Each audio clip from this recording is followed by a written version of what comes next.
Nice if I. Thank you. Okay.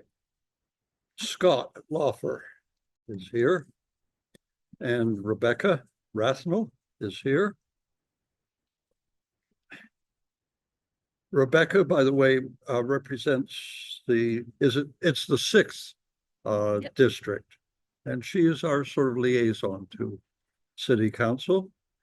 And this is Nikita Robinson. Welcome, Nikita. Thank you.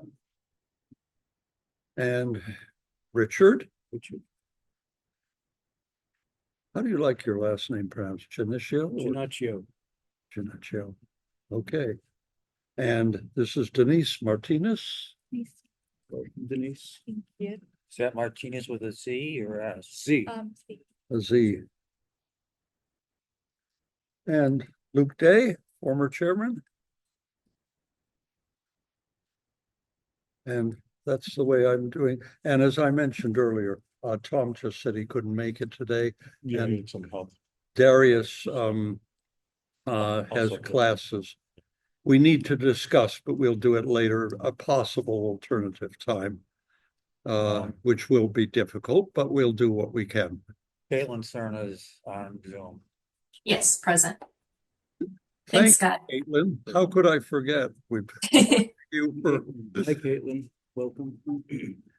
okay. Maybe since we have some new people here, just very brief sort of orientation to sort of the background that's relevant to this committee. Why don't we start with you, Scott?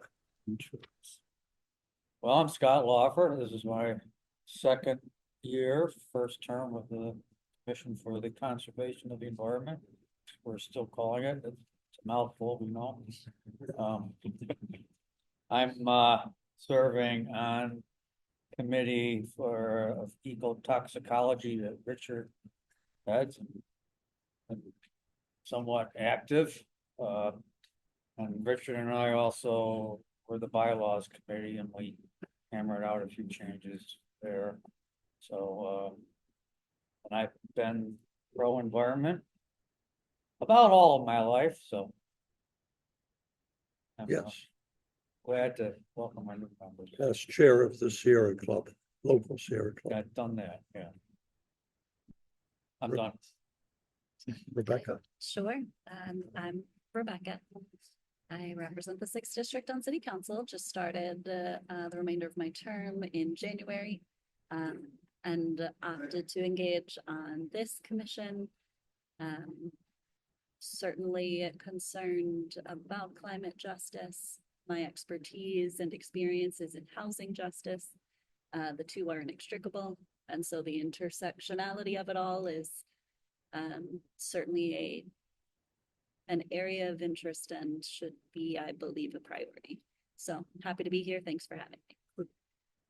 Nikita. Hi, Nikita. And I was just actually sworn in right before the meeting. So as you know, I'm a new appointee and I'm excited to join. I have a master's in the biological sciences from Binghamton. And so I'm definitely very passionate and concerned about the environment. And actually, when I was a student of Dr. Shepard, I was looking at, so I'm going to date myself a little bit, of what the impacts of the biotic community would be in New York if multiple well hydraulic fracturing came to New York. So at the time they were debating if it was going to happen.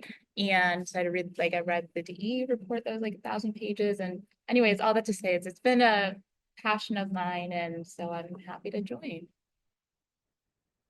Yes, the issue of fracking was a very determining factor in like who I voted for at the state level, especially governor and so on.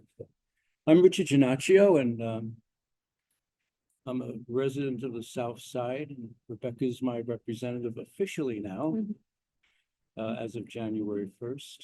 And my background is that I also have a degree in biology, bachelor's degree in biology, master's degree in journalism with a specialty in science writing. And I've written things about health and environment a lot. I've also edited a book called Cellular and Molecular Aspects of Implantation, which is a medical book. Edited the Lavoisier and Chemistry of Life which is a history of science book by Frederick Holmes. And in both those books, my name appears in the acknowledgements section. I was very happy to, be given that privilege, because it's really up to the author if they want to do that or not. And more recently, but still a few decades ago, I was co-chair of the Fort Totten Restoration Advisory Board for the Coast Guard section of Fort Totten, which was heavily contaminated with mercury poisoning from past Army activities. And I say co-chair because there was a community co-chair and an Army Coast Guard co-chair, and that's the way they run the restoration advisory boards. So we made New York Times headlines with that because we got the Army to acknowledge the problem and agree to a cleanup. Of course, unfortunately, later they rescinded they fired the co-chair that was from the Army and hired another guy, and they took back the promise. Not a very good thing. But anyway, that's been my experience. I started out as an environmentalist shortly after I graduated from college and toured the country and saw the strip mining that was going on and the nuclear power plants, big steam coming out, but there is some radioactivity in the steam and also in the water that gets discharged. So, and plus the problem of waste disposal because of the longevity of the isotopes. So that's my background, and I'm very passionate about preserving the environment and ecotoxicology. I got that in memory of Professor Jessica Waugh, who's now at the University of Wisconsin-Madison, which is my alma mater for my master's degree. She taught a course in ecotoxicology here, and it's about poisons in the environment, how they affect us. I'll update it later, but I am chair of the bylaws committee, chair of the ecotoxicology committee and its task forces, and co-chair of the Public Outreach and Education Committee. Pleased to be working with you for the second year. I want to thank Luke for setting things up. That was a very hard thing to do, and he really guided us in the right direction by drafting the original bylaws and showing us the path. And congratulations to Julian, our new chair for 2025. Hello, everyone. My name is Denise Martinez. I'm a first-year undergraduate student at Binghamton University. I was first introduced to environmental issues during my junior year in high school. I taught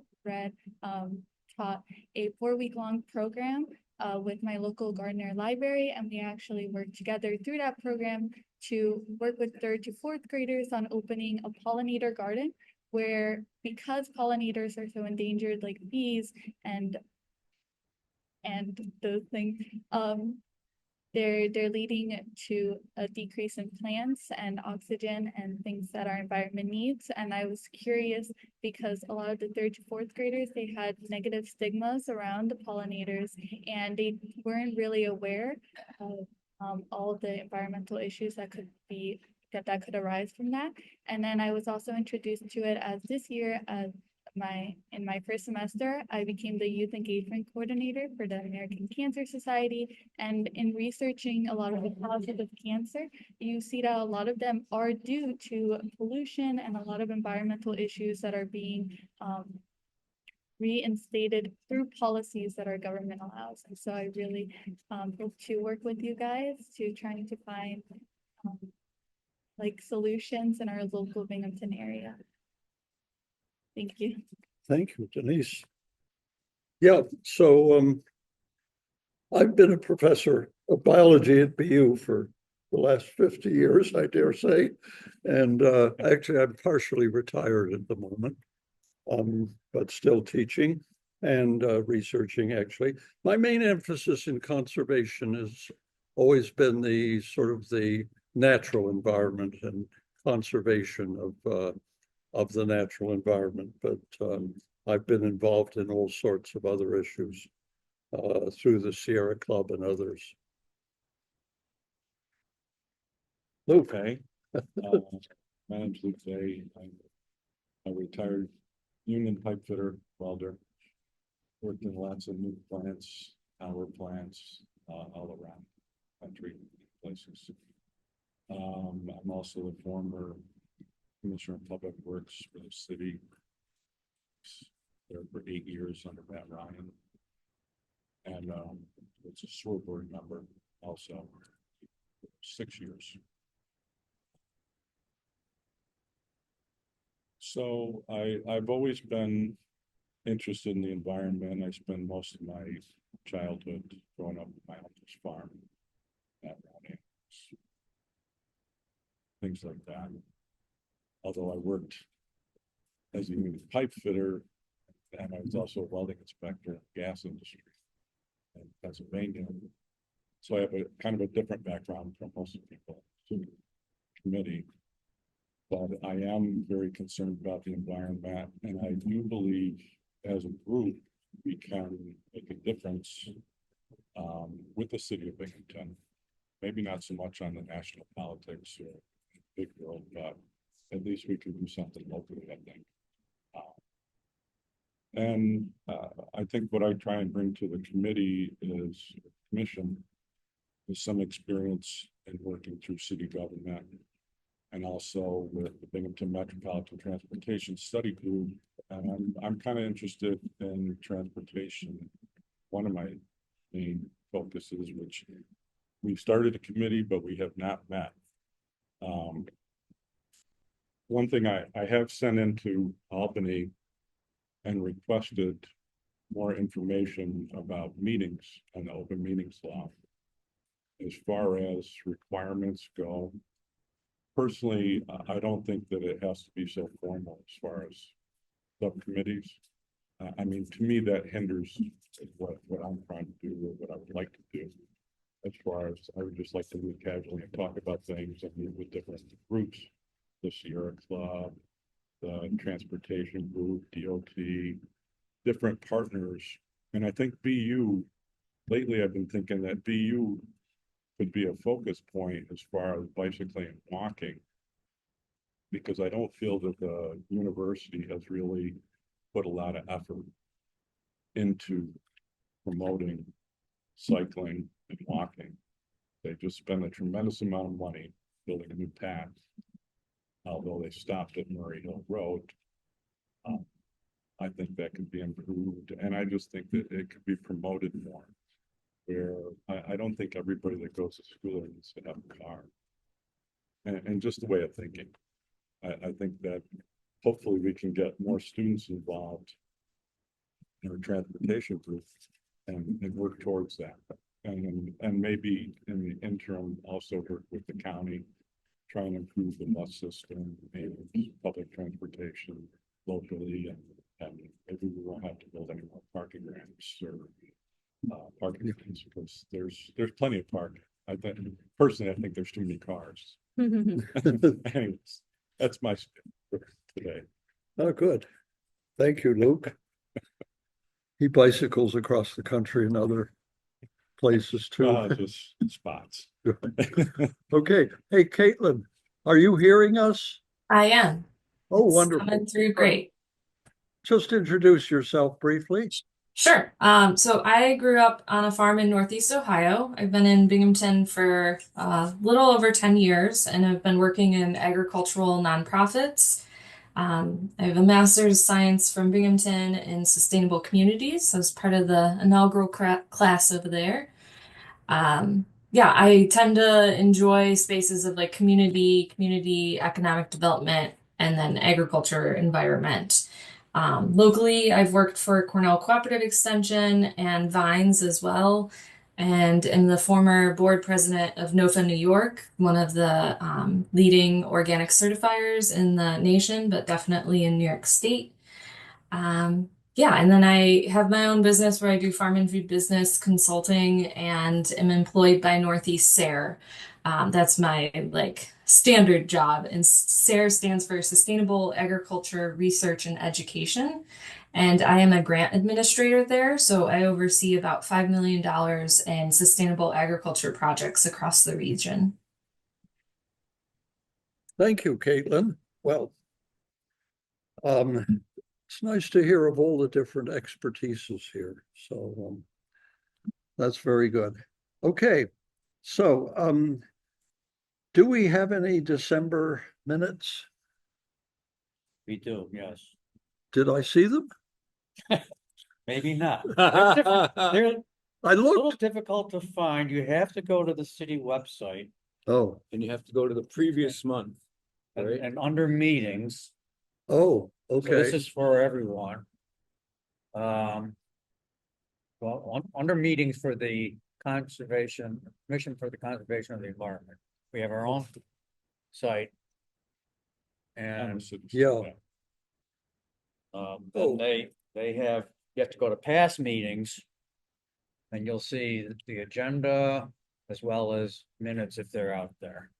So maybe we should table review of the minutes until everyone's had a chance to. look at Please, them. yes, I was looking Kinda- for them on Basecamp and I never saw them, so. Yeah, they don't show up in base camp. Yeah, Maybe they could, but Yeah, They haven't they lately. could be up.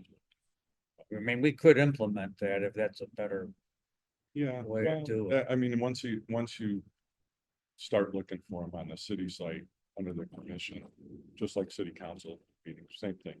You go backwards to look at the past meetings, the agendas. Okay. Minutes. I guess if it's no extra trouble, let's post them on Basecamp, okay? Yeah, I think it's just a matter of uploading.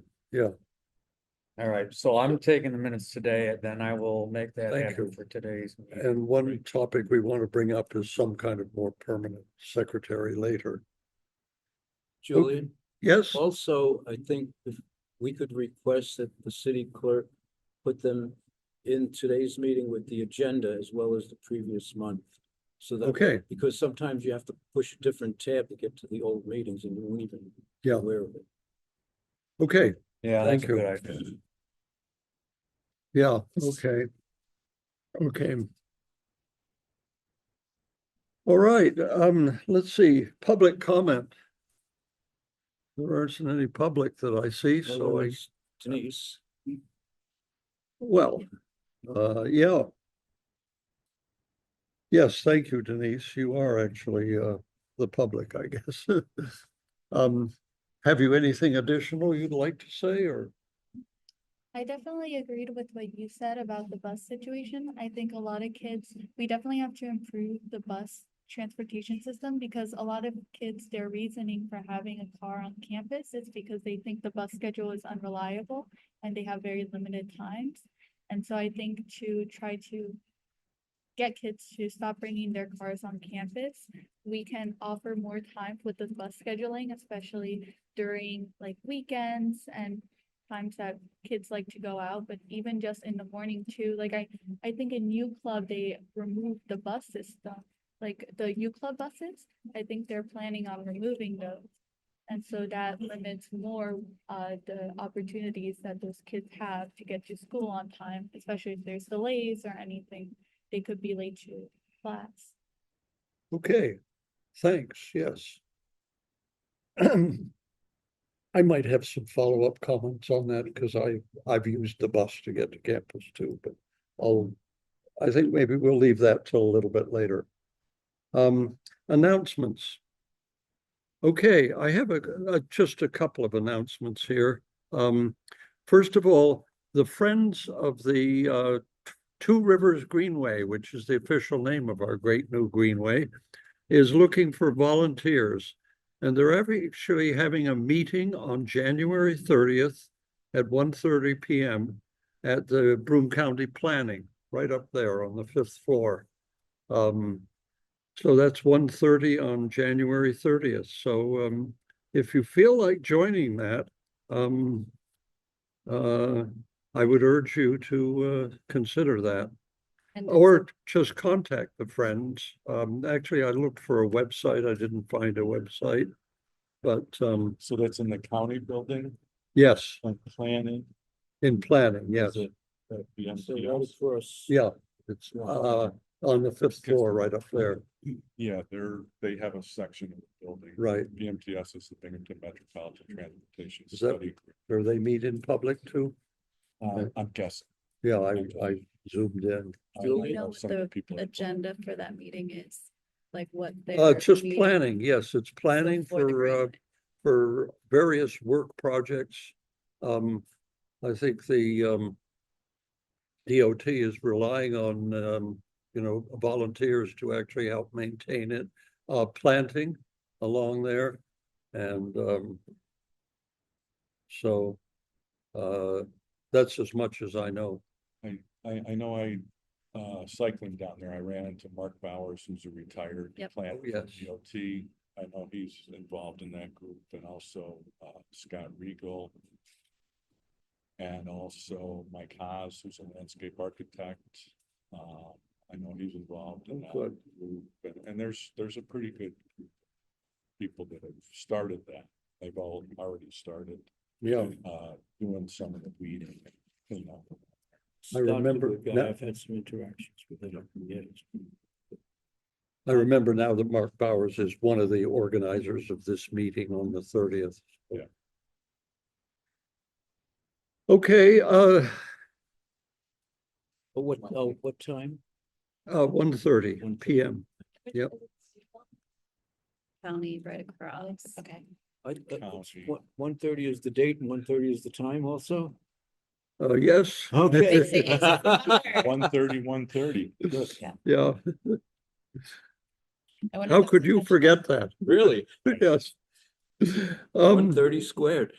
Okay, I did attend the BMTS meeting, which, by the way, is the Binghamton Metropolitan Transport Survey Study group. Study Group. Yeah. Thank you. They're basically the planners for all the programming for federal highway money around Yeah, this region.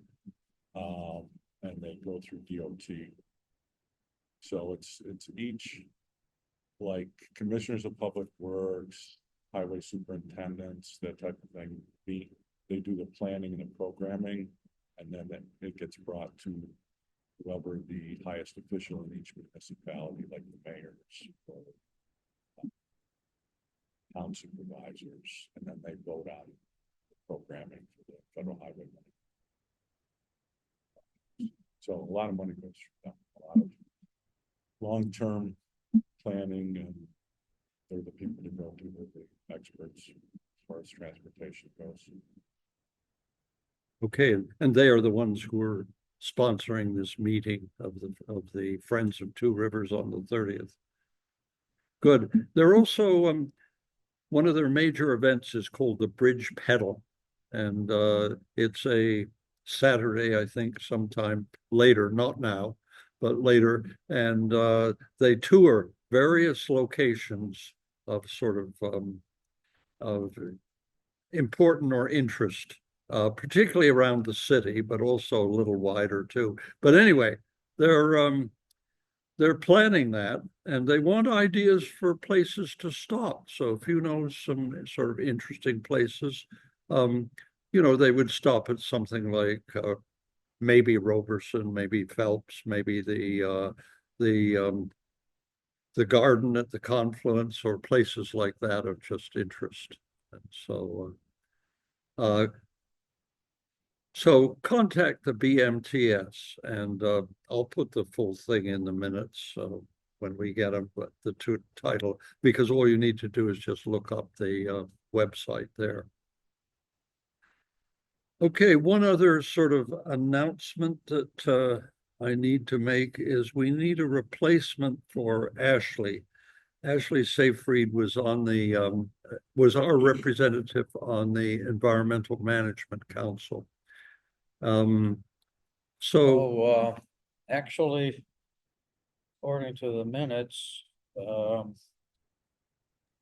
was Caitlin. Yeah. I'm gonna be Oh, a good. representative to the EMC, right? I don't know that was discussed. I think it was just that I was sworn in like slightly off term to take over Ashley's seat. Like for this commission, because what you're describing is a different committee, correct? I'm sorry, I got it wrong. Okay. We don't have a Okay. representative for the Julian, do you happen to know when they meet? EMC. I know they meet at the library. I went to one meeting They met this morning. this morning. Oh, Yeah. they changed. It's every 2 months now. Yeah, Or no, was that a committee meeting this morning? I don't know. I did notice it, but I didn't. But anyway, Every other month. I did look, they had 8 meetings last year. So what I'm sort of saying is it's not an onerous commitment, but we do need to have a representative there. And our representative is a voting member too. So volunteers? I'd be happy to do it if I can fit into my schedule. I don't know when the meeting is, but Yeah, I'm sorry, I don't know that, but the one that I did go to was in the evening, was later in the day, actually, I at the think that's when library. they typically are, like 5 o'clock at the Yeah, library. late afternoon. I think Yeah. that's when- They have one coming up, yeah, tonight. Is it 5 o'clock, Oh, it's tonight at 5. Okay. next meeting? oh, thanks, Scott. I can do So, that. I can go Good, to- Richard, good, thank you. At the library, Scott. Yes. Yeah, The Ahern room, is that? Oh, the main- yes, okay. It's all the way back on the left, Okay, first floor though. Yeah, with the reference section to the left. That's where they were last time. okay. That's when I met Luke for the first time, Right, before we had our meeting here. right. Yeah. Anyone else got an announcement they would like to make?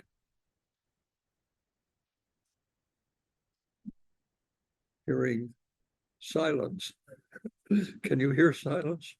Okay, I just would like to clarify that Denise expressed an interest in being on the Outreach and Education Committee for us, and that's why she's here today. She was able to make the meeting, so she's Good. gonna put in her requirements according to the bylaws, and probably the next meeting will come back and vote her, I'll nominate her to be a committee Good. member when she's got the, That's fine. I did have that as another issue later in the agenda today, but good.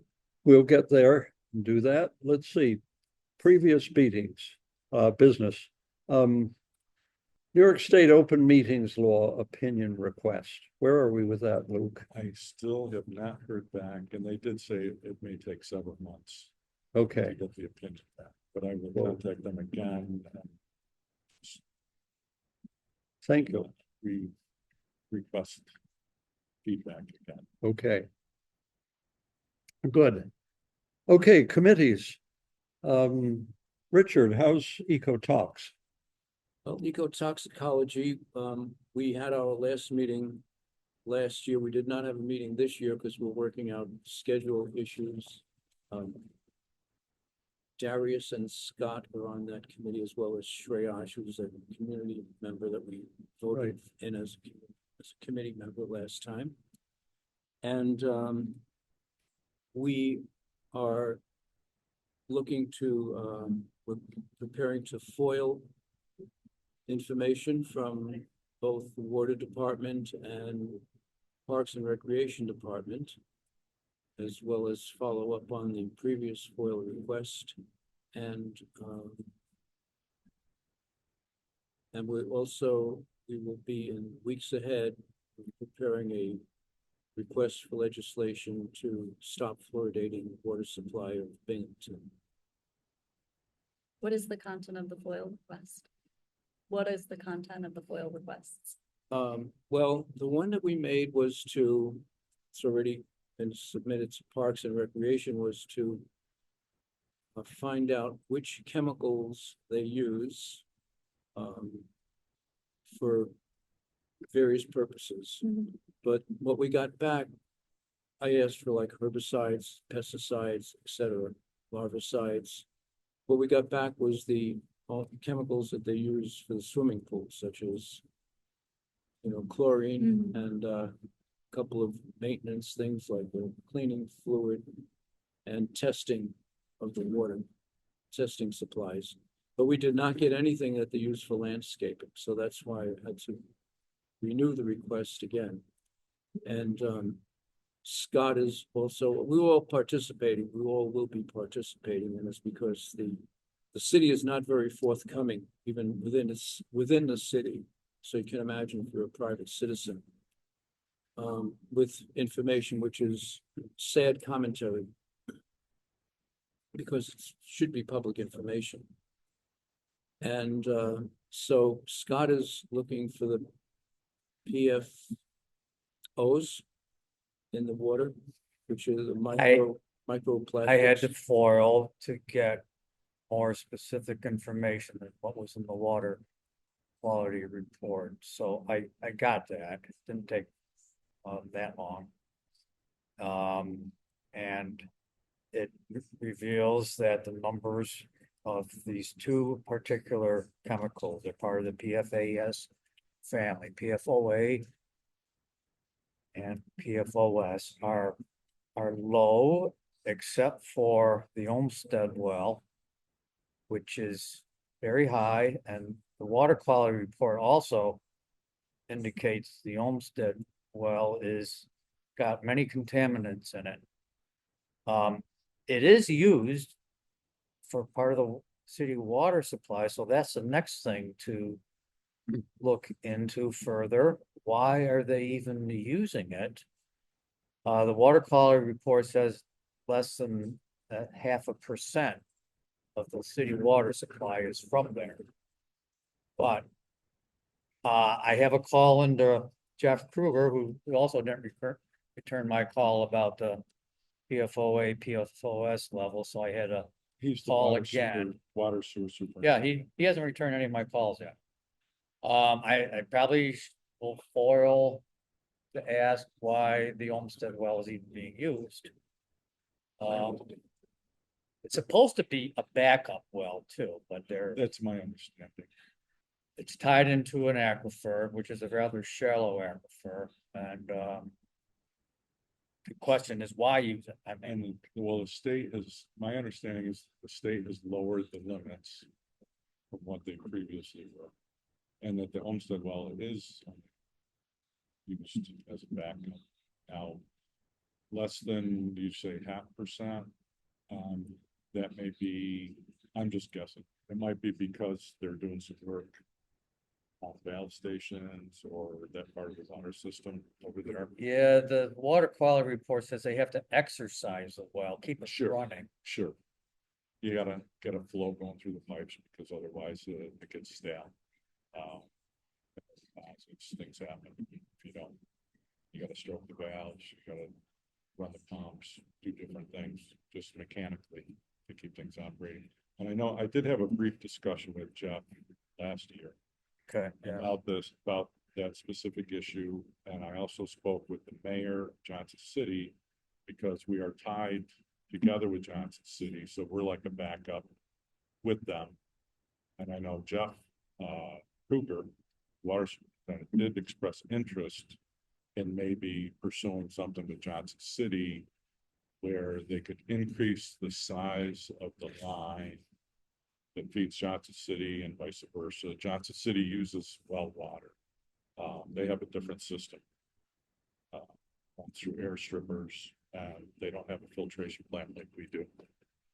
But it doesn't make a lot of sense that the city filtration plant is only at less than, I believe, less than half capacity operating. Where they could feed Vestal, they could feed Johnson City, they could filter the water. And if it was looked at as a system wide, it would probably long term make more sense economically. Currently, the rates in Johnson City and Binghamton are pretty similar for water as far as what the user rates are paying. But it's a matter of, I think, looking at the economics of how much would it cost capital investment? What's the water quality going to be? And does it make sense long term? I mean, a lot of these issues, unfortunately, I think the county could take the lead in, just like the sewer system. Whereas these systems are all tied together and really would be more optimally operated as systems regardless of the municipalities. Shared service approach. Yes, absolutely. How does the Olmsted well tie in with this? Well, they could eliminate the Olmsted well if they did that because they're required to have a backup. for the Okay. city system. That's mainly what the homestead well is. That's its purpose. Because they certainly don't need a capacity. But it, like you mentioned, it doesn't meet the current requirements. Or the new requirements. So, so in your, So if they worked with Johnson City's wells do meet current. okay, So that would be also if a they backup then. if they increase the size of the connection point, then that could be a legitimate backup. Okay, Because Binghamton is the backup, I believe, for Johnson City right now, so they could inverse that. Frankly, I always thought that all our water came out of the river. But, Mostly, mostly, okay, it is that's mostly. mostly the water we use. Are there other wells that the city uses? this is the only one they have in their water quality report. I think that's the only one that's used at all. Okay, Because it's a requirement to have a Yeah. backup. So Luke, based on what you just said, I'm guessing that 0.5% is probably an average, because sometimes they don't use it at all. Other times when they need to use it, they'll probably use it. Yeah, for the most part, I don't believe Yeah. they do use it. I think it's just as needed to operate it, just to keep it functioning. And- Well, we should at least keep it Backup. tabs on what they're doing with Johnson City, right, if we can, or. I was kind of trying to work with them and it just kind of stopped. As far as I know, but the mayor did give me the contact information for the mayor of Johnson City. For the water superintendent. I haven't followed up on that. Well, we could because do that as part of our equal toxicologies. Yeah, but think it's, that's- I mean, to me, it would be good investigation work and have the background, but it's up to the city administration to decide if that's something they're interested in or not interested in. There's only so much we can do. We're an advisory Oh, sure. commission. But it's up, like all things. It's up to the city administration to decide what they'd like to do. City council can certainly influence them when it comes budget time. I think that's where the content and the context will be helpful, and if there's something that's specific that this commission wants prioritized, I'm happy to bring it forward. Great. Great, yeah. I just want to end my ecotoxicology report by inviting anybody on the commission who would like to join Ecotoxicology Commission, especially reach out to our members. Caitlin, Akita, and of course, Rebecca. I mean, one thing that might be helpful is to just talk to Jeff Kruger and ask him for if you could go over to the plan, because he's very knowledgeable. I mean, he's been there a long time. That would be helpful. I would be interested in that. And I yeah. think I would he'd like be Okay. more than We're talking happy. water treatment. Yeah. Right. Who's that? Yeah, Jeff Kruger. Jeff, yeah. Yeah, he's- I think he'd be happy to show. He- I was gonna ask, I realized I'm not completely caught up on minutes, so something in me assumed that there'd almost been like a group tour. But I'm up for. And I mean, pleasantly surprising, most of the people really take their job pretty serious in the water and sewer department. As far as they do care about the environment, they do try and do a good job. And they care about this. I think that's a benefit of a good working relationship, is if we can inform their otherwise general good intentions. Sure. That's the best we could do. Well, I'll ask him for a tour. Unfortunately, I'm not gonna be here physically for the next 2.5 months. Is this something we can hold off on, or does the commission think we should do it sooner?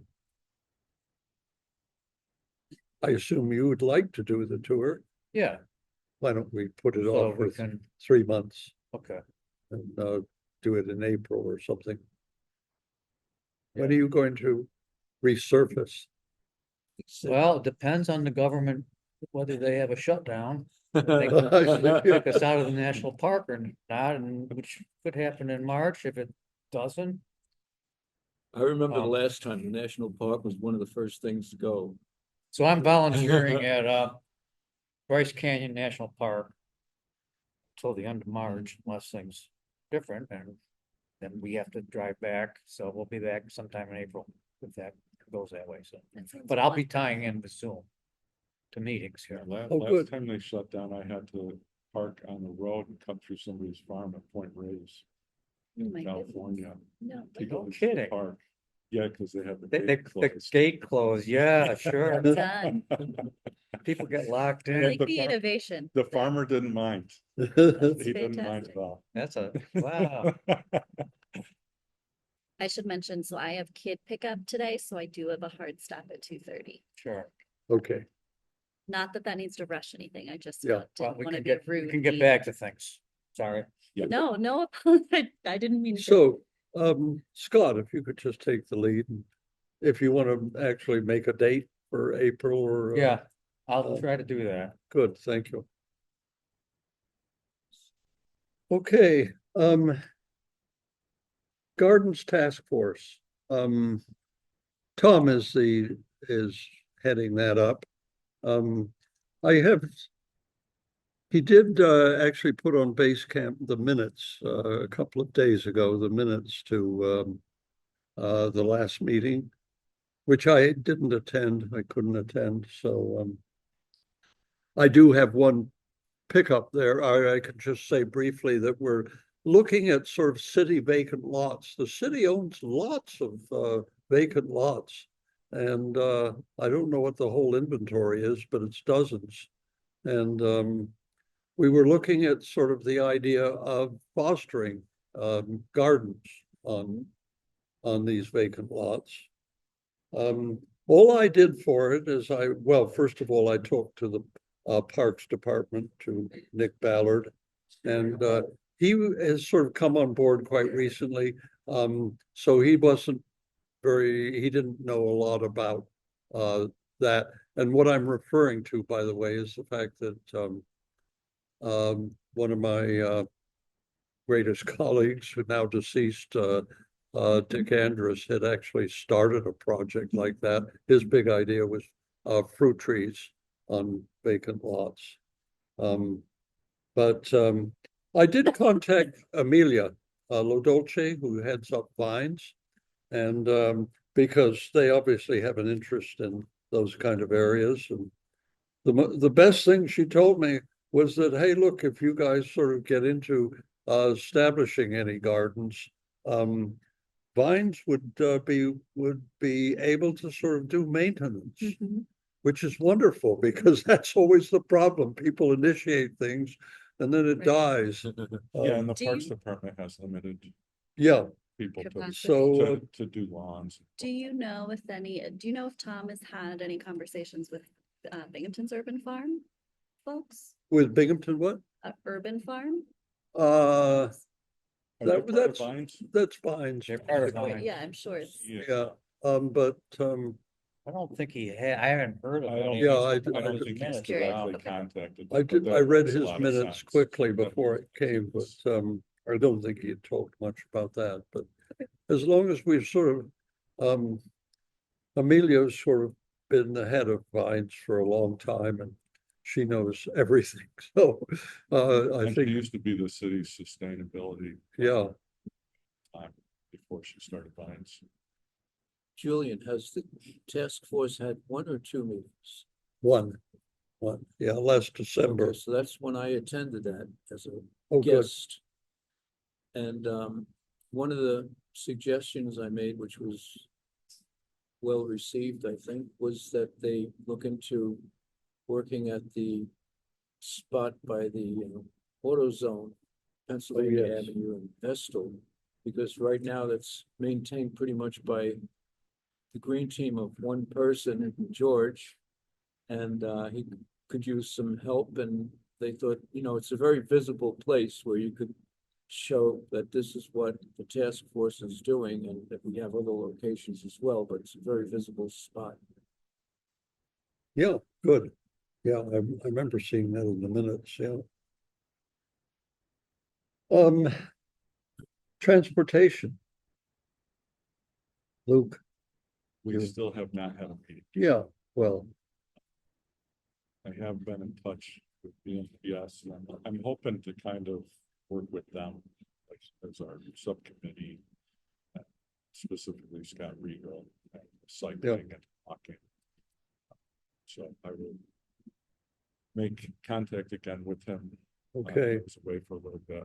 I'll be back. I'll be here for a couple of months. But anyway, so yeah, I'll work on that and I'll put something on the base camp. good. I actually serve on the bike ped subcommittee of a big parking transportation committee at BU. And the reason I say that is because we do talk about the things that you were talking about. And Nick Corcoran, who is a very good public servant, but he's the landscape architect, actually one of them at BU, and he actually has a design for continuing the greenway through the campus. And it's not easy because there are major thoroughfares there to cover. And as you say, there's way too many cars and there's way too many cars on the BU campus. So designing a route through campus.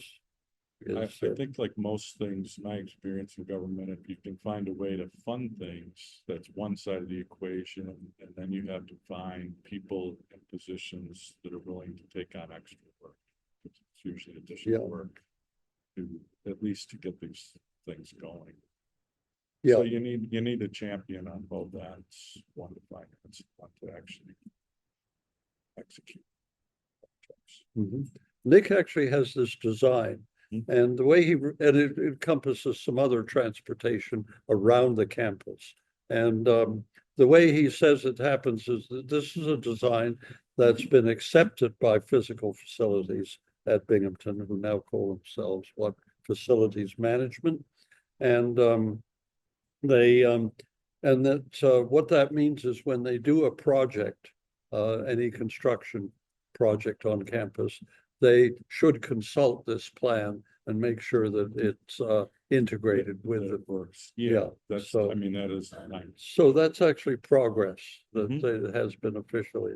And these things take a great deal of time. It's like, Yeah. I watch a lot of programs about this specific topic.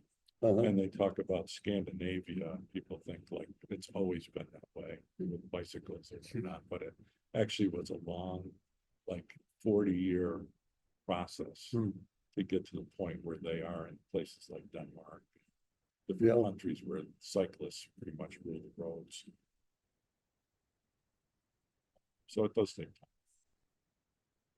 Julian, if I could give a brief minute or two update on the Outreach and Education Committee, which was left off. Yeah.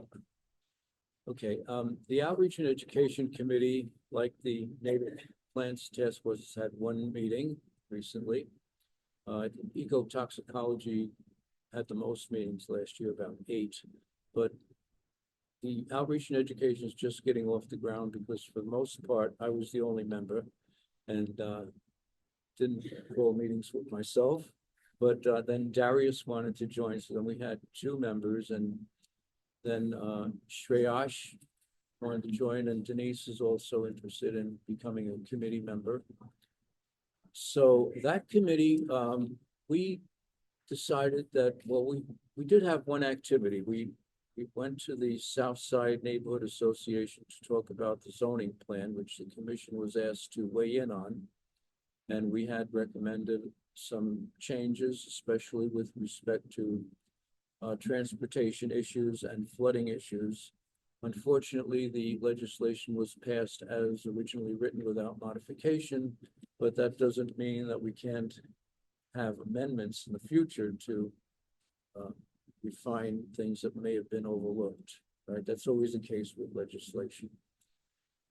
So we intend to continue with probably the most easiest thing to do would be to just have like forums at the public library and then go to different groups if need be, like at schools. We talked about the senior center, neighborhood groups such as the South Side Neighborhood Assembly. I believe there are 5 around the city because a couple of them are consolidated. I know 5 and Some of 6 them is are more one. active than others, but Right, yeah, any of the council members should be able to give you the date and time. yes, but we could always let them know that we're available on topics that may be of interest to them. Could I ask a quick question on that last piece before I have to run out? So the recommendations that were shared to the zoning legislation, do those go from the Public Outreach and Education Committee to the full commission for conversation and then they're elevated, or? No, That's not the, we okay. discussed those at the commission level. We did not set up a committee for that. But Okay. the committee went to the public to inform them of the issue. Okay, I just wanted to make sure I After understood the the commission process. had made up its mind about what the recommendations were. Okay. I apologize that I Yes. have to go pick up the Thank kids. you, Rebecca. Thank you, Rebecca. I mean, I'll certainly keep an eye out for the next meeting and any action items. Good. Take care, Rebecca. Okay, any other subcommittees reports? I guess climate action is still there. And bylaws. Hopefully we've done bylaws. Yeah, I would suggest that we at least wait a few months with the new people and see if we want to take a look at them. But if there any changes, I think would be minor. Yeah, well, I was thinking of taking that up actually, a bit later. We'll see if we have any ideas. Oh, you mean today? Yeah, today, Okay, but, yeah. Okay, so, we have a representative to the EMC. That's good. Okay, new business. We really need to have a more permanent secretary. Scott has done yeoman's work for the, and we Yeah. hope he'll do it for another month. That is this month, but, any great scribes here? Let's see, who's absent? that worked last time, right? Tom was not here. Yeah. Is Laura Durant still? Yes, she's still on. I didn't hear anything from her. Yeah, no, we can't. I'll volunteer. I'll tell you what, I'll volunteer. really, thank you. You do so much, Richard. It's not, He's got a lot of time, I guess. I don't really. No, but okay, thank you. Yeah, Right. that's great. If you move the meetings to twice a month, I might have to reconsider. Forget it. Double the work. No, you don't run that problem. That's in the bylaws. You can have bi-monthly meetings if needed, Oh, well, that's, I guess, interesting to but I know. meant it as a Yeah. joke. Okay, Monthly worked out real fine. well, how about this, does anyone want to drop off their respective committees? Let's see, just, thankfully, Richard, posted something from Whiteboard with a few, Yes, but, I have some. We have the committee things here. Climate and Action Resiliency Committee didn't meet, so I don't know if they did not elect a Yeah. chair, I assume. But Ashley should be crossed off wherever her name Yes. appears, because she's not here anymore. And by the way, she resigned, she told me, because she felt it was a conflict of interest with her present position. oh, And so it's not as if she was disgusted with us or, Oh, okay. no, it's an honorable thing to do if you recognize that you have a conflict of interest. yeah. The Public Outreach and Education Committee, as I announced at the last meeting, Darius and I are co-chairs of that. Okay, And Darius is the acting secretary, but we're going to vote for a permanent secretary at our next meeting, hopefully. Okay, Interested in joining the Public Outreach and Education Committee. good. Thank you. Welcome. Okay.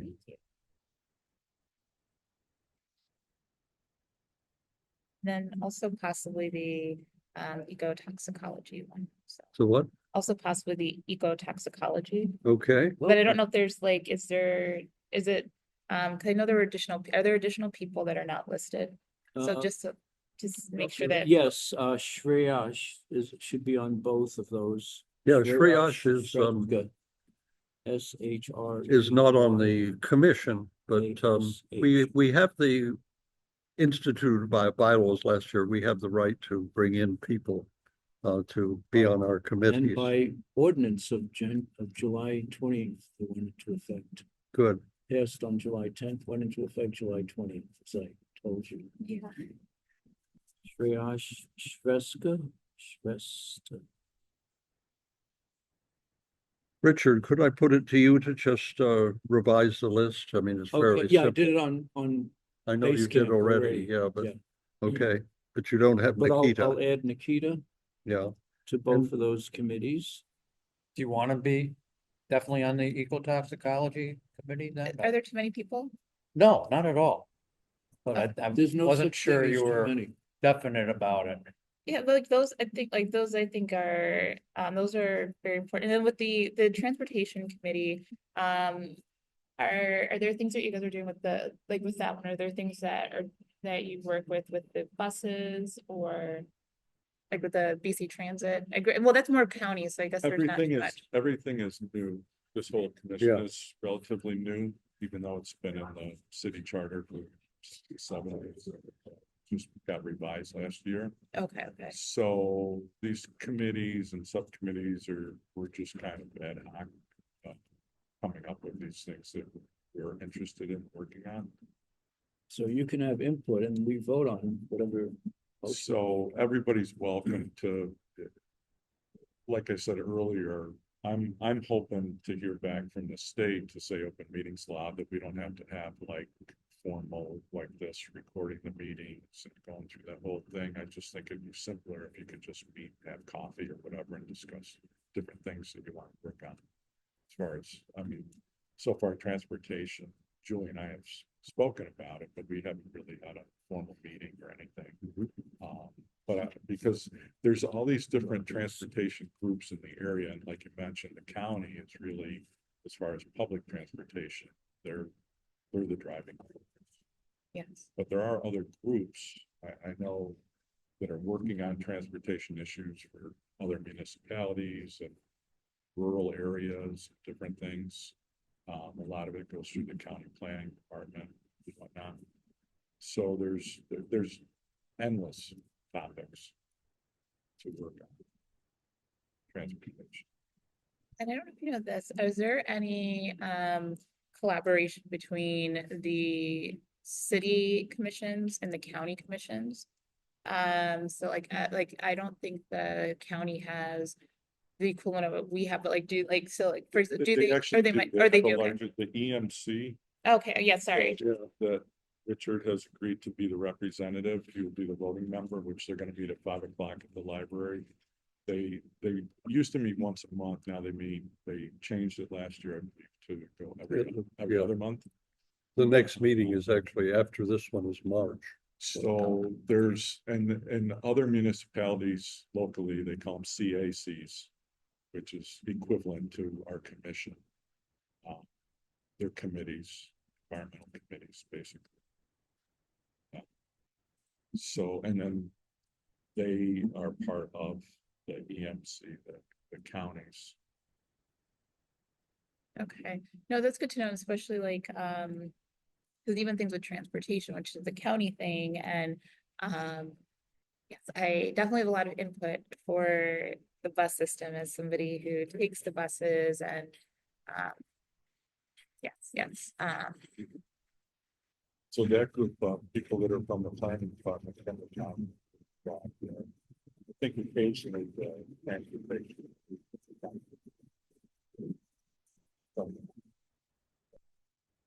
That's probably closest to dealing directly with people that are decision makers.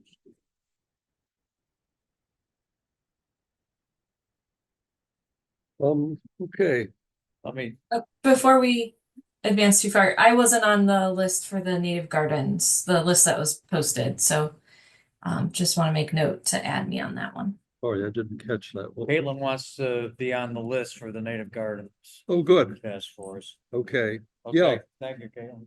yeah, that's right. I think you said you were sort of replacing Jill, right? I believe so, yeah. Did Jill, And then thought Ashley was the one that left. I don't know, actually. I haven't heard a thing from her. I do believe Tom has been in touch with her. Oh, good. I'll make sure. I'll contact Tom and ask him just what he's thinking of there. So Nikita, excuse me, you have expressed interest in now 3 committees, is that true? I mean, we're adding the transportation? Well, I don't know, well, Think about things. You don't- I'll think about transportation, and it's definitely something I am very passionate about as somebody that that utilizes the bus system, that does a lot of walking, and there are, yeah, so it'd be, I'll see. So for the purposes of the minutes, Yeah. what Okay. can I say about your joining committees right now? I will say yes to ecotoxicology and public outreach, and She can Think go to a about- meeting. I won't Think put about anything this. about you're thinking about it, just what you're. okay, we'll put those Fine. two, like, just, Yeah. yeah. 'Cause I don't want to Sure. stretch I don't want to stretch. Yeah, too you thin shouldn't stretch either. yourself too thin, right? I don't know, like, and do you know when you plan on meeting for the transportation committee? We haven't said anything. No. yet. And you can always just But we'll, attend a but meeting. Yeah. and we will share that on Facebook. Yeah. We will let everybody know if we're Yeah. gonna have a meeting, so anybody's Yeah. more than welcome to come. And then you can decide, but the reason it's important is because we have to have a quorum, and so we have to know who the members of the committees are. And that has to be that- decided like Yeah. now. It doesn't have to Well- be decided. No, And Okay, okay. the committees end up recommending to the commission. right. So any formal actions really, as far as the commission goes, the committees have to come back to the commission. But I mean, I don't have to join, like, I can join, like, let's say we have Yeah, like a meeting sure, next sure, week, I could become a sure. member next Yeah, week. yeah. Okay, okay. Oh, Alright. sure. Okay, good. Let's see. Does anyone have any other new business?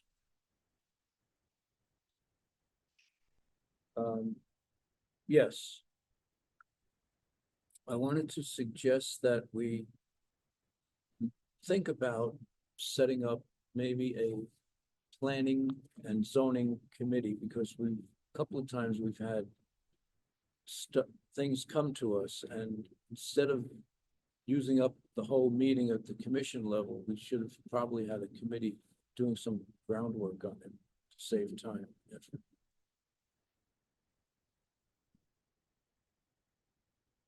You're calling it a planning and zoning Yeah, committee? so that when we get legislation sent to us from city council,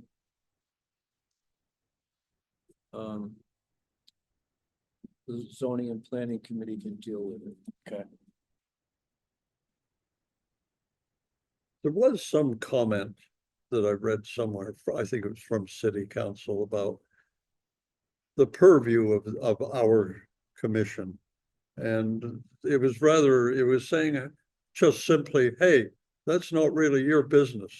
And I forget what it was about, but I guess I want to sort of keep us to some extent, on the conservation track. And I remember that. It was part of our zoning comments that were sent. right. And so I don't think we need to comment on everything that the city does. Although I remember my great colleague Dick Andrus's term was, it's the whole ball of wax. I'm not quite sure what he all meant by that, but he meant everything. The environment hits into everything. So I think I'd go along with Dick Andrews, but the fact remains that the city council voted for us to weigh in on that zoning plan. We didn't do it on our own. That's true, yeah. So, So the fact is that we just did it as a commission, and it used up a lot of meeting time that we could have had a committee do some of the legwork on that and bring us results and then just vote on it like we do with Yeah, other things. okay. I don't know what's in the offing, what people are talking about, but we could set up a committee to deal with that as the occasion arises. Is that? Yeah, so it you're- doesn't have to be a standing committee necessarily. Or alternatively, and this is an idea that I brought up last year, and people were interested, and even there was some interest from people that weren't at the meeting, but they knew somebody who would be interested. A legislative committee to deal with any kind of legislation that the city council throws our way, to weigh in on, like which would include but not be limited to zoning and planning. Those would be two very different things, it seems to me. Very yeah. different, yeah, one is, but one could include the other, and then you could set up a task force for zoning and planning if that happens to be the issue that is coming up. Well, it seems to me that if the city council requests feedback or research from the commission, then a task force could be set up upon that request. Yeah, but you see that the problem, Luke, is that we meet once a month, and I think they wanted the results a little bit faster than we got them to them. If we had like a committee meetings in between the commission meetings, it would speed up the process. And if we have to set up the commission, we have to wait till the next meeting to set up the committee instead of having something in place that's ready to go. Yeah. Yeah, that's true. So I'm gonna move that we establish a legislative committee for the commission. Okay,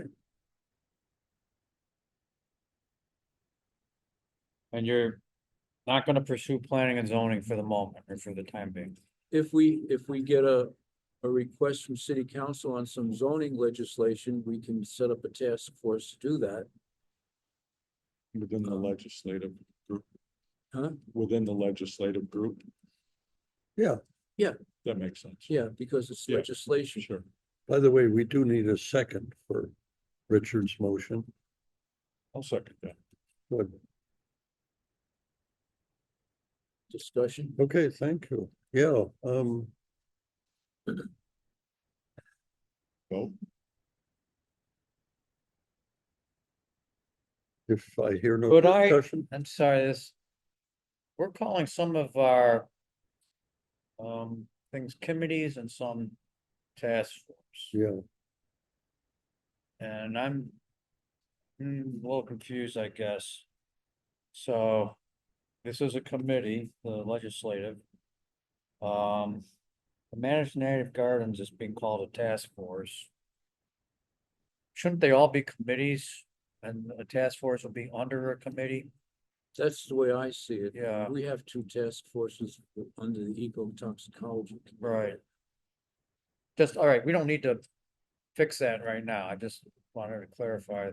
So we're Yeah. calling this a committee. Yeah, I mean, it's in the bylaws and it's not, maybe could be clarified a little more, but my understanding of committees is a committee is a standing body and a task force is something that does a task and may disband after the task Yeah. is completed.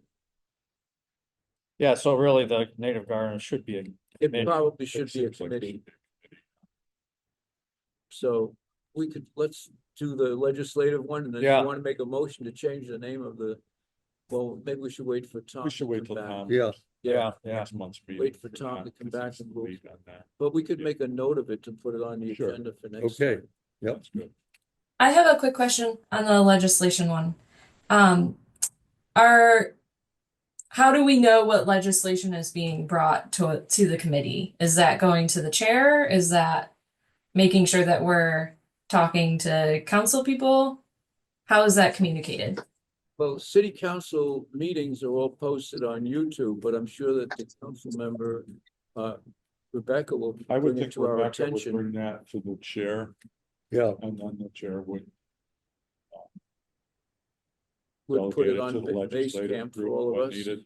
how did, Yeah, that makes good sense. I don't know that it's assumed without that clear communication. So as we form this, I would just want to make sure that other folks know when information should be shared. Sure, and that Rebecca's in agreement with that as the Yeah. council representative. That makes sense, sure. okay. I have one more thing that I probably should have talked Oh, about. we haven't voted yet on the Oh, thank you. legislative committee. Yeah, we gotta so close the we gotta- discussion, take a vote. Okay, close the discussion. All in favor? Aye. Okay, vote. Caitlin, how did you vote? I Thank you. Okay. Caitlin. Unanimous. Unanimous. Okay, For everybody that's here. okay, that was ending the discussion and we, 6-0, right? Right.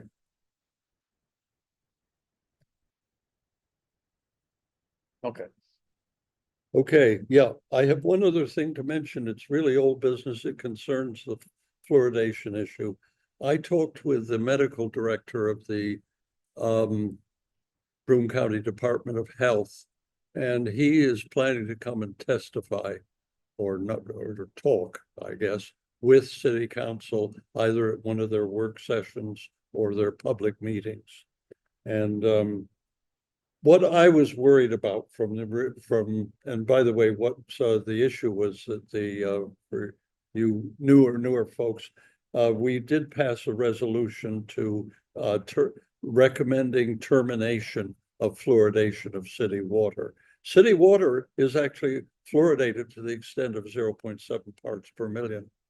And I initially, I actually voted against the resolution because I was uncertain about the benefit of fluoridation for the less affluent part of the portion of the community, of which we have a rather large portion in the city of Binghamton. And so I did contact the Department of Health about that. Lazarus Gehring is his name. And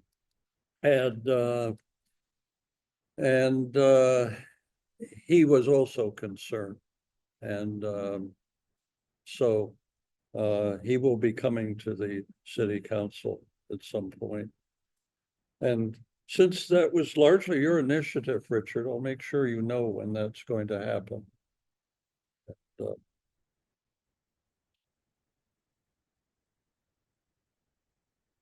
Okay, any other things? Any other business? Yes, I'd like to comment on your comment about the fluoridation, but Sure. then I have one other issue. The meta-analysis that was put forth was a few years old, and it was the court that forced the release of that document. The federal agencies didn't want it released, but the court forced it to be released, but it wasn't quite up to date. And the fact is that 0.7 parts per million did pose and does pose an unreasonable risk to the development of fetus and young children who may be bottle fed using fluoridated water. And that's based on peer-reviewed research. That's what the court said, but the meta-analysis actually didn't. They should have said there was no conclusion about it. Yes, like I just said, that meta-analysis was a few years old and was not updated before it was released. It was released because the court forced it to be released, but they didn't update it. And it did not address the more recent research. The other issue is that you talk about want to protect the poor so that they have fluoridated water.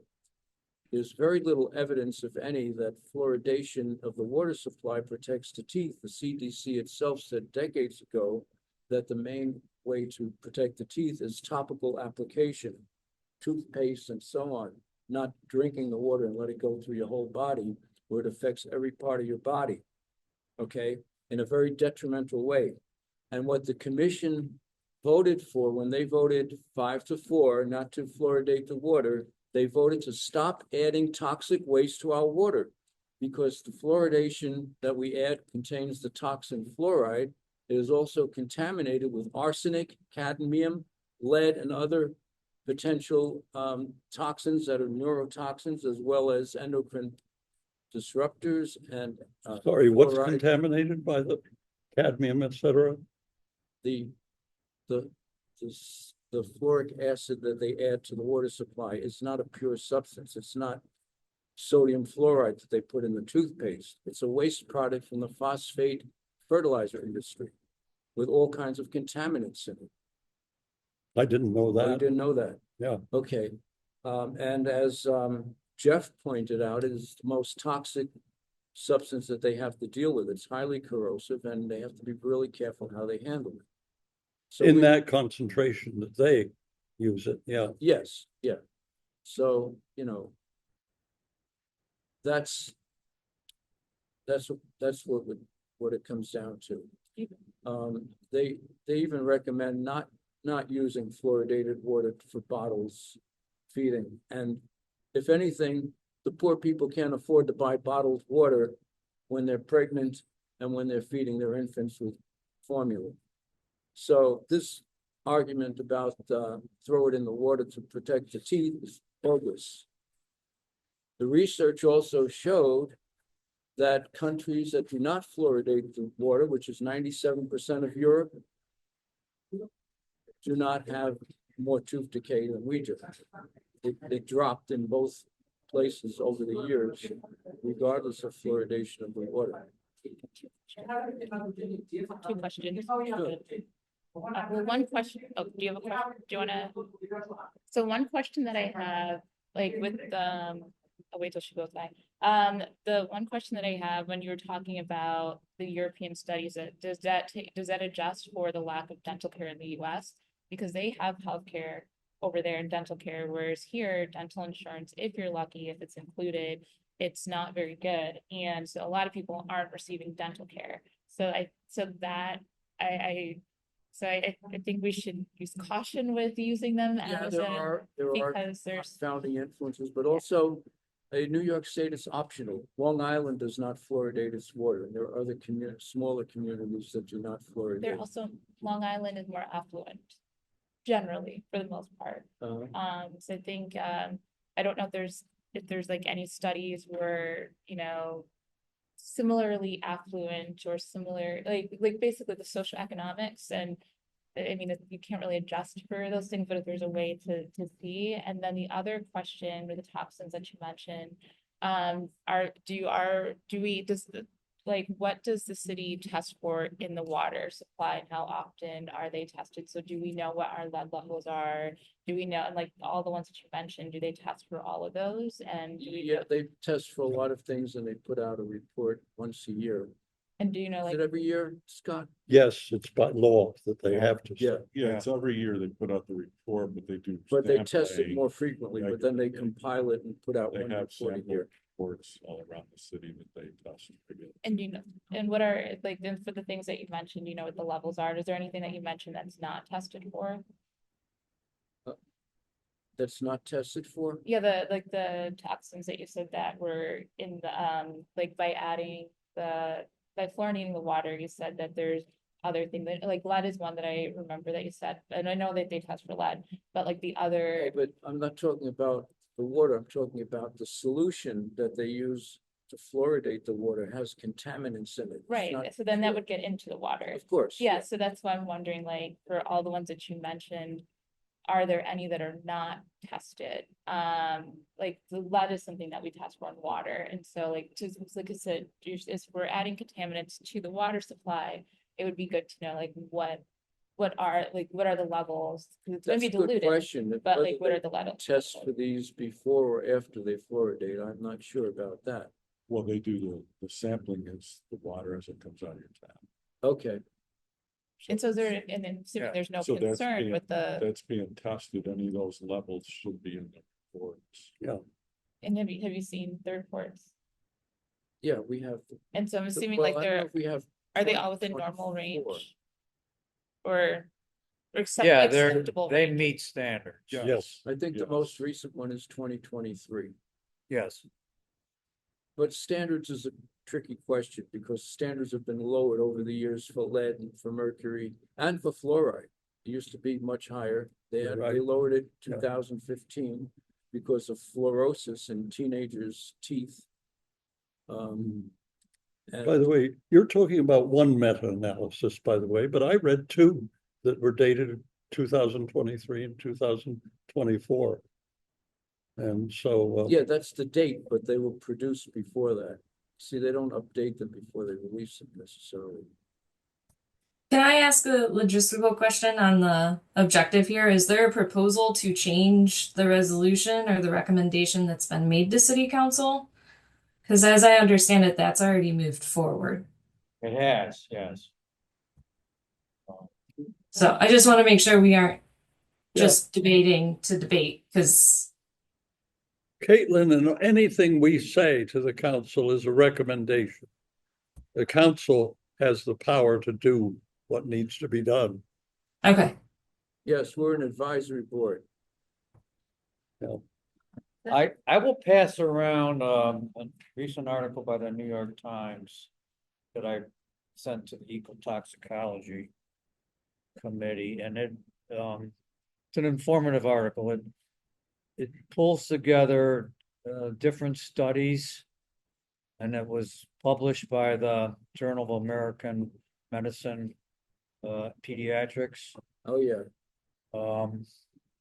And it shows that there is a significant relationship between exposure levels of fluoridation and cognitive function in children. That's true, but at what level? I mean, 0.7 parts per million was what was used in Mexico and Canada. Well, I didn't see any. What I saw was no detectable effect at 0.7, but at 2, above 2 parts per million, yes, there was a detectable decrease in IQ. And that was the parameter they were measuring to measure childhood neural development. And Well, I what's the, posted the links, but I'll send them specifically. what's the minimum level that there should be in the water for it to have any effect on the teeth? I don't know that. Okay, Beneficial Yeah. effect? Yeah. Nobody knows. okay, and then the other, then, In fact, Well, the CDC decades ago said that the main effect is topical, not by drinking fluoridated water, but they still recommend it for whatever. there reason. are a lot of older studies that before sort of that back in the later 1900s that measured the impact of water, of fluoride in drinking water and its effect upon the health of communities compared with communities that didn't have it. And it showed a pronounced effect.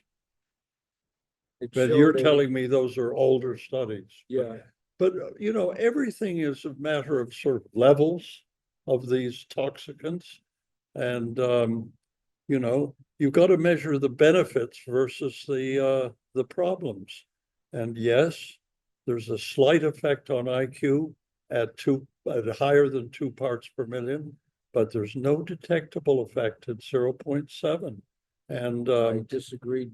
what the And the research disagrees with you, Julian. I'll send you the research because in the more recent research, they looked at the levels of fluoride in the urine. So they Yes. knew how much people were taking. Nobody knows how much water people are drinking, you're giving like a population a dose of medicine that they have no control over because people drink different amounts of water. Yeah. Their kidneys work differently on an individual basis. They have other types of Yeah. you know, cations and anions in their system that are competing with their intestinal absorption of this, and Also to the urine that you're talking about, I mean, it could be that toothpaste and babies are not using toothpaste. So like the fluorine that they're finding with the urine. So I think to your point, they don't know where the fluorine is coming from. So I don't know if using urine as a, oh, no, they tested the urine of the mothers. well, mothers are going to be brushing their teeth. And they also, If they test the urine of yeah, children that were not well, using toothpaste. the children, yeah, they tested them, until they got to a certain age, and then they looked at the IQs, different groups. No, but were they testing the urine of children or just adults? I don't recall. Because I but think that's, I'll send you the research. Okay. There was, yeah, I guess we don't have to get too into it. What else were you saying? Well, that's pretty much it. I think with the children, it was more of a population study where they looked at fluoridated communities and non-fluoridated communities. Okay. Well, But all with- these meta-analyses are population studies, yeah. You can't experiment on people, so. No, yeah, and I guess the other thing too, it's also too like, Yeah. What? Oh, yeah, right. Also, if you want to argue that greater than 2 parts per million is harmful, it's more like 1.5, but let's say 2, right? Okay, If you study ecotoxicology, there's usually a margin of safety of 10-fold. So then they I should kn- be yes. adding not 2 points, they should be adding 0.2.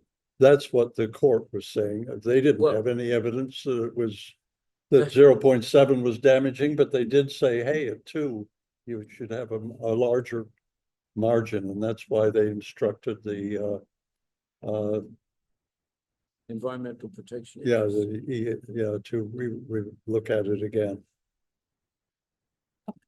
section. That was a district court in Northern California. California, and all they could do, was to go by the Toxic Agency, the Control Act, which allows the judge not to make a decision, but to give the EPA an opportunity to address the situation. If they refuse to address or they neglect to address, then the court can come back and tell them what to do. Mhm. But the way the Toxic Control Act works is that they have to first do exactly what the judge did, was to give them an opportunity to look at it and come up with a remedy. So I guess there's 2 things, this is kind of backtracking, one, maybe like one, and if you want to do more work on compare our levels of, lead and whatnot to see it like somewhere in Europe where they don't have where it's not fluoridated water, and then see, again, it's gonna be different, but maybe that could be something, like that's something I was thinking about. And then the also other things, so like, let's say if the city does take it out, no more fluorine in the water, then is there a remedy, like, is the city going to offer something for people for their teeth, especially Well, for people in lower income areas? Yes, because- they could provide toothpaste. In fact, it costs the city $30,000 a year to fluoridate the water, according to the water supervisor. And what Scotland did was they stopped fluoridating that water and they introduced something called the Child Smile program, where they promote better eating with, less sugar in the diet. They also provide for fluoride treatments and toothpaste, and, they educate the This kids. that was are- Scotland? Scotland, yes. Okay, they're part of the, the UK the UK still. National Health Service. Yeah, And that was your point that we don't have healthcare like that. We unfortunately don't have, people don't have access. And a thing that's a concern of mine is when it comes to the vulnerable populations, Medicaid patients with dental care, it is atrocious in the area. There's not, I think there might be more than one. I'm not gonna name any, but I know there's one practice in particular that Medicaid patients go to. And all I will say is somebody that has worked in healthcare, I would never recommend anybody to go there. But that, Dental a particular dental I practice. think I And, know which one is notorious. and yes, and so it, Starts with W. I'm not gonna say it, but that is, I said it. it's sad that it's well known, the issues with that practice and, What are they doing in relation to fluoride though? well, I'm saying that if there already isn't good dental care, there Just isn't. substandard dental care. Okay. Yes, and so, and to have people that use Medicaid, especially like to rely on getting the services they need from that provider. I'm just very concerned. Like, how do we help them? And like, and I don't know, do we partner with, find maybe some other dental practices, like, you know, like when they do like their 1 day of service, is there maybe something that the private practices maybe occasionally can offer something for people that are in those vulnerable, like, I don't know what There the is solution is. one dental practice that offers like a free day of service. I've seen it. But like maybe like something with fluorine, but I don't know what to do, or maybe the health department, well, I know that's county, but I don't know what to do, but Well, that. just my argument is simply that I don't know. Yeah. And that we didn't know when we passed that, sort of what the dental health of our community is like. And that's why I went to the Broome County Health Department And I- belatedly Yeah. after we'd passed the Yeah, I recommendation. think, to me, the point is, what's the alternative? If they do away with it, where are people gonna get the fluoride? It's really It not is an helpful. alternative because you're assuming that ingesting fluoride benefits the teeth, which is not proven at all. I would argue it is. Yeah, Yeah, and You would argue it, but show me the evidence. Okay, I can't quote those papers, but they're Okay. older, but Come up with it. I'll show you the evidence to the contrary. and also Yeah. too, there's no, like I said, just back to my concern with that dental practice where most underserved people are going to. I don't even know if they are getting the treatments that they should be. So they might not even be getting. Like, they might not even be getting the treatments there for their teeth, the topical treatments. So even if it's billed, it doesn't mean that it was done. And that's an issue with that practice. People want Billing for services not provided. fluoridated toothpaste, they can use that. And so that could be a city thing. I don't know if the city can take, like, you know, take. I don't know. I don't know. Yeah, I don't know. I think it's definitely good conversation to figure out more. But yeah,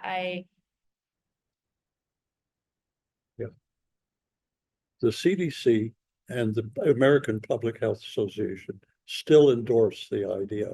And your criticism might be, oh, well, they did that ages ago and they've never looked at it again, but I'll bet they have. And so, Well, they don't want pregnant women to drink fluoridated water, the CDC. I don't know when that was oh, really? implemented, yeah. Okay. Yeah, and they also came out, I think it was 1979, the CDC said that the effect of fluoride on the teeth, the beneficial effect comes from topical use, not from systemic use. Yeah, Okay, fluoridated toothpaste is, I think, a very good alternative. Yeah. As long as you spit it out, you know, I mean, As they long as put you spit these it out. flavors in there that but also too, sometimes a lot of people rinse their mouth out, and that's an issue. They rinse their mouth out immediately after brushing their teeth. Like, you shouldn't like drink water or anything like for at least 10 minutes after brushing your teeth. And like, if you brush your teeth, you shouldn't like rinse your mouth out with water, because then you're not leaving stuff on your. I've been doing this wrong for 70 Yeah. years. So like, Is that definitely your spit it problem? out. You can definitely spit it out, but you don't wanna rinse away. swallow it. yeah, I've been washing my okay. hands wrong too. Well, thanks, and I do hear your arguments, Richard. I just don't know, and I Okay, wanted so we'll definitely the, work on that. well, I want the health authorities of our community to comment on The it. health authorities are not research institutions. they don't, it's not the purview of the American Dental Association to study the toxicity of fluoride. They were an association for dental professionals.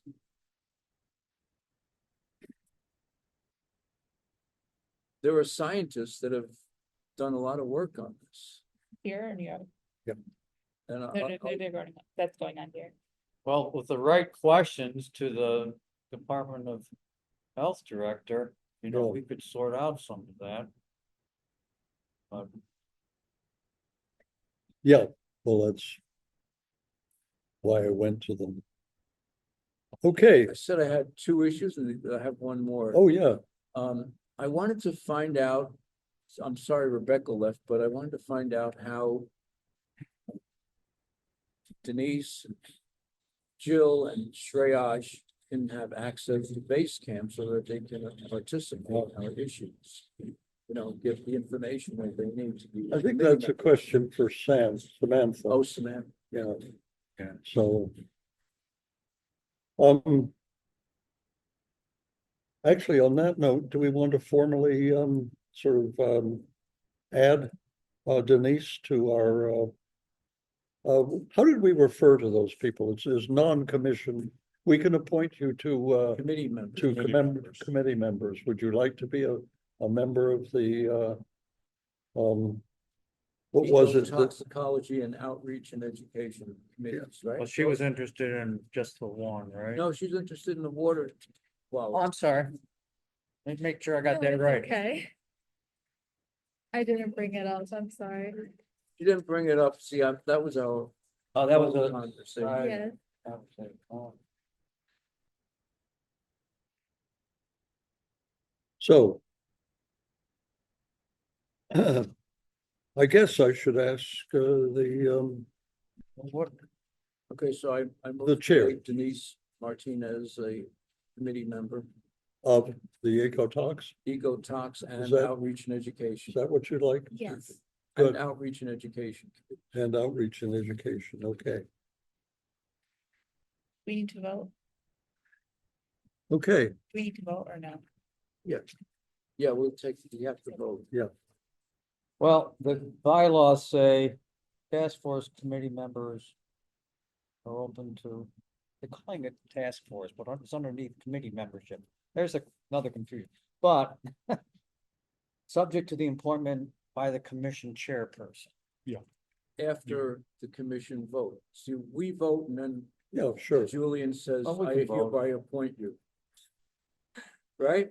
That's the way Yes. I understand Yes. bylaws. Okay, Okay, I'll make a motion. For Denise. Okay. I'll make a Second? motion. Second, Second. okay. I thought All I in made a favor? motion, but it's okay. Any further discussion? Vote. I, Aye. Hi. Thank you, Oh. Caitlin. Caitlin's there. 6 Okay, to 0. thanks, right. We have to do the same for Nikita. 6-0. I move that we. Oh, uh, Nikita's officially a commission She is a member. member. Oh, She's- there's the difference. Yes. Excuse me. yeah. Yeah. And I'll go to I'll add transportation. You'll go to what? I'll add the transportation too. Okay. Okay. Good, you'll keep Lee and Luke and me under advisement.